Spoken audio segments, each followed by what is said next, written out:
Hey, what's up guys? Welcome back to the vlog. Now, as you saw in the title, today we are going to get this 2J ready for some fuel.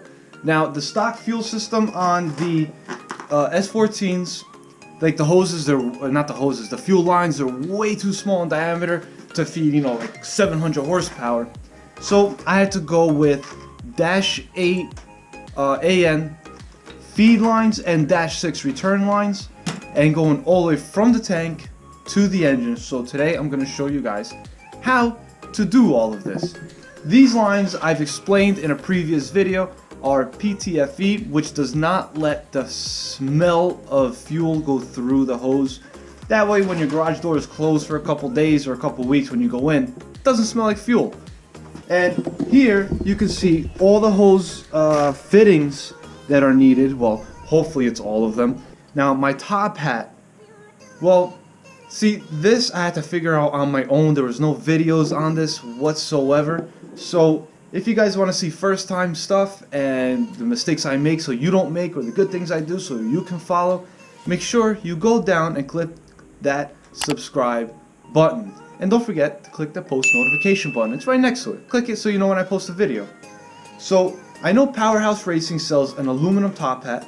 It's like $400 or $500. It's very expensive. I didn't want to spend that kind of money. So I grabbed my original top hat, and I had 3 of these little plastic feed and return lines. So I cut them off, and on the back side you can see all that webbing. I cut that webbing off using a Dremel and just breaking them off with pliers, and then with the Dremel I flattened it out nice and smooth so the washer in there sits nice and flat. Then I added this fitting right here. It's called a bulkhead fitting. It makes this 90 and it goes through. And then I added these. These are hose barbs, and these hose barbs are 5/16 because that's what the hose line is. Here's my fuel pump. It's a Walbro 450. I just took out the original, zip tie the hell out of this one because zip ties are safe in the 85. I looked it up. People says they use them and they're fine. And I just avoided the stock tubing here and added my own stainless steel tubing. I flared them so the hoses won't come off. The return, I am going to add a little bit of stainless steel. That way when it returns with pressure, it doesn't aerate the fuel. I want it to go into the fuel tank and just, you know, disperse. So I put these on already. These are some original holes right here from the other fittings. You can see I use some epoxy. I'm going to show you guys how to do this. Hopefully I'm doing it right. I think I am. I did a lot of reading on this. And let's start with the top hat section, the gas tank section, and work our way forward. I did forget to add that in the engine bay on the S14s. Here is a stock fuel system. You can see how much thinner these lines are. I'm going to remove all these lines all the way back to the tank. There's no reason to have them there. They're in the way, and I'm just going to take them all out from here going back. And I'm also going to remove the charcoal canister. I'm going to take that out, and the lines going all the way back to the tank. Remove it and throw it away. So let me take those out real quick. It's really easy. Just take out a few bolts and take out the lines.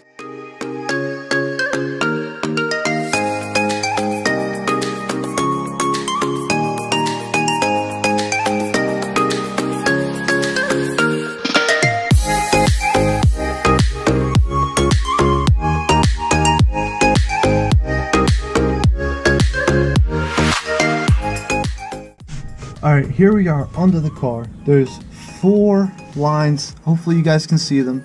3 of them have to do with the fuel ones, the 3 thicker ones. The thin one is the brake line going to both rear tires. Well, there it is. The fuel system. These are all the fuel lines, the canister, the brackets. Got them all off. So everything is off and it's clean and it's ready to go. I have little retainers so I can hold the fuel lines in place right here. And that's what they look like. And I have a rivet tool which is in here. I'm going to show you guys how to use it so all my fuel lines are properly put into place and they won't move, they won't vibrate, they won't rub or wear out. Alright guys, welcome back to day 2 of this vlog. It is a beautiful day outside, and finally I think summer's right around the corner. So hopping onto my fuel system, here is my Walbro 450. I did install this in a previous video. Go right up there on that side to go check it out. And I attached it to, this is a submersible high PSI line right here. Attached to stainless steel. I want stainless steel because it can handle E85. Here you can see another submersible line going to a 5/16 barb fitting to a -6 to a -8 bulkhead. I went from -6 to -8 because I did not find a 5/16 barb directly to -8. I couldn't find it. Maybe you guys can. And I already showed you guys in the previous video about rewiring this.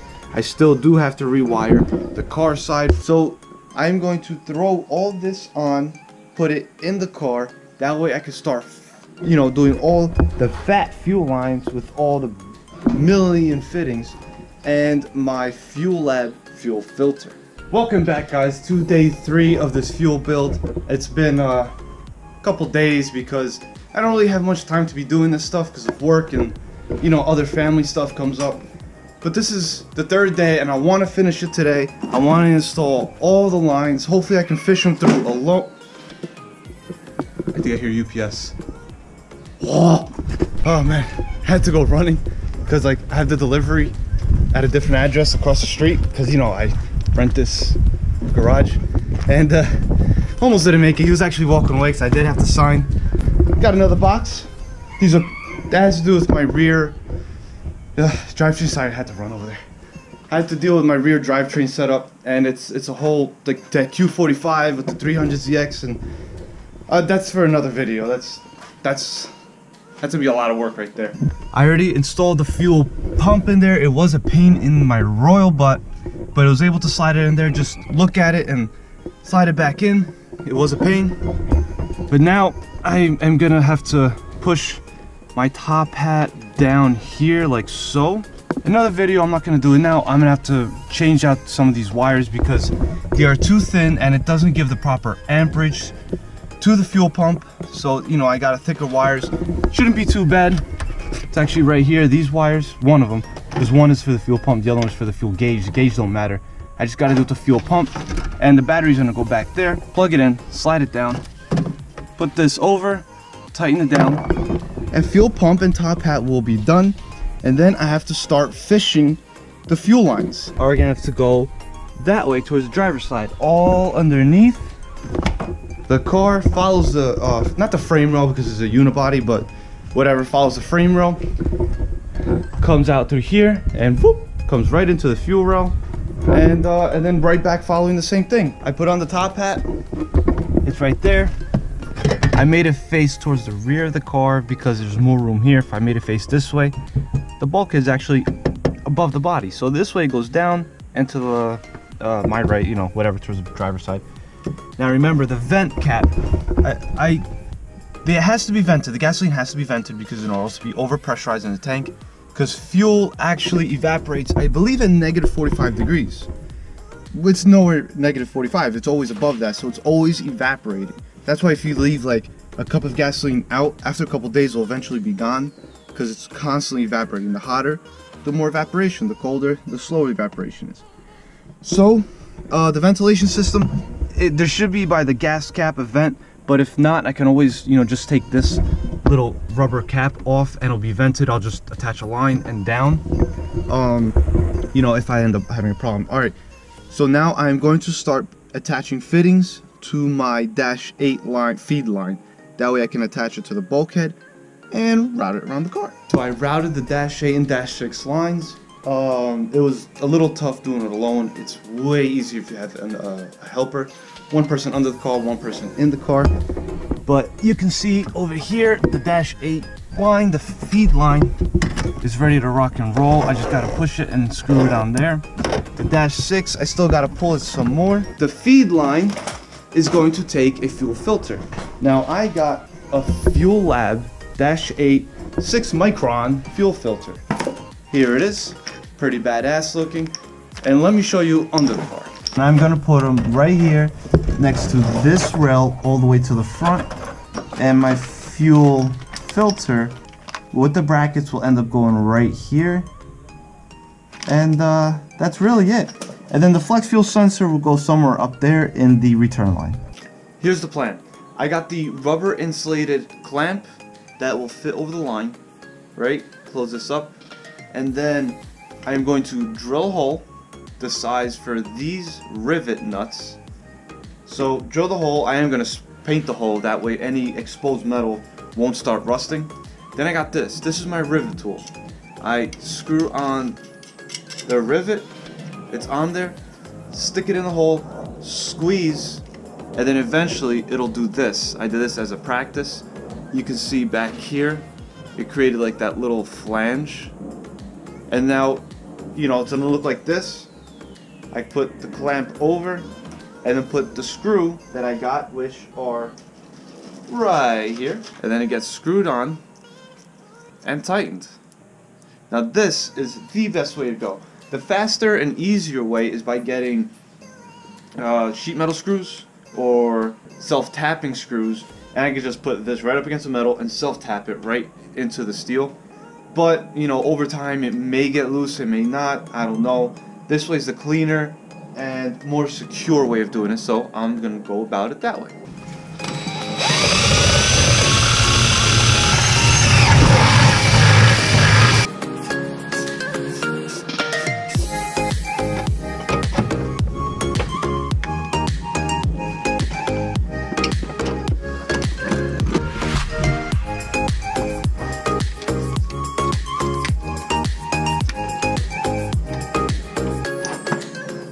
Well, there you have it. That is how you put these on. I'm gonna do a couple of them down the frame rail, and that'll be it. And then I gotta do the return line, probably right under it. Alright, so now you saw really quick the step-by-step process of using that threaded rivet gun thing. So it's really easy and straightforward. You know, drill the hole, put in the rivet, squeeze it, and now you have access to put a screw in there. Now I'm gonna show you guys how to put an AEN fitting. This is the Dash 8. And I already cut it using the cutters. Alright, here are the cutters. Open it, squeeze it, cut it right through. It does make the cut like a little odd, so I just use this. Put it right in there, go around, and it left it nice and round. Then I grab a flathead screwdriver and I stick in between this PTFE line inside and the steel braid. So I get it in there, right? And just open it all around. That's all we gotta do.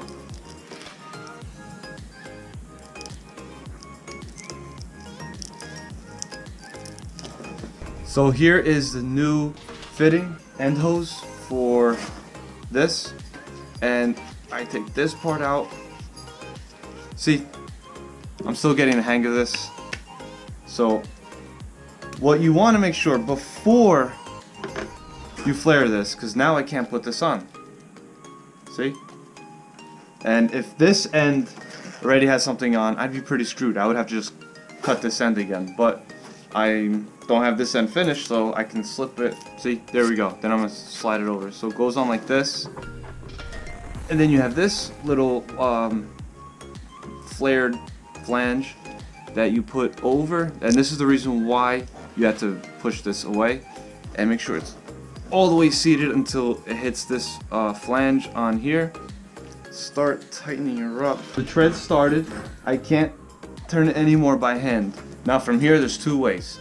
I can either go to the vise with some aluminum or wood, just so I don't mar it, and clamp this side, while I use this aluminum wrench to tighten it down right here. Or you can get two of these aluminum wrenches or one of these, and I put tape on it just so it doesn't like really scratch it up. So this starts tightening down. You can actually hear the little metal shards, like a crinkling, burning sound. And there we go. That's it. AEN fitting done. It's on. And super clean looking. Look at the All Cars Everything mascot. Isn't he the cutest thing in the world? Come here, Hunter. Come here. Come here. Yeah. Yeah, look at this guy. Everybody, say hi to Hunter. Hunter, say hi to everybody. Look at that boy. Look at that good boy. Alrighty, let me show you guys what I have done.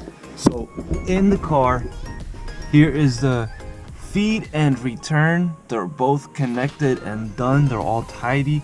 little extra line in there for room. And you can see them under here. There's a feed and return. The feed goes to Fuel Lab fuel filter. Then they go all the way to the front of the car. Let me show you the front. So there's both lines. Here's the feed. It's gonna come up right to the engine about here. I don't want to cut it yet. I can do that after the engine is in. That's nice and easy. And here's the fuel return line. In the return line, I'm gonna have to put the fuel flex sensor. Fuel pressure regulator. There's already 2 holes here, so I might install it right here. It seems like it's lining up perfect, almost like it's meant to be. Bam! Look at that. This could not have worked literally any better. I took out the 2 little black caps. They look very similar to this one. And behind the black caps, there were treaded holes already. There's welded nuts on the other side. And it went perfect with the size of it.